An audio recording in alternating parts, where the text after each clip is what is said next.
इसके बाद चार्ली और उसकी पत्नी लारिसा अपनी बेटी के अपहरण की रिपोर्ट पुलिस में दर्ज करवाते हैं।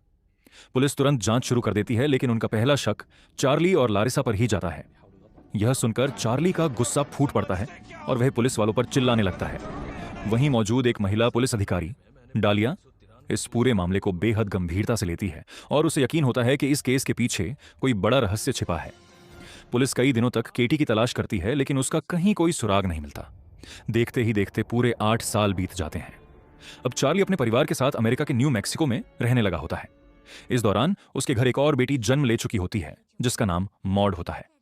उधर मिस्र के अजवान शहर में एक कार्गो प्लेन अचानक क्रैश हो जाता है।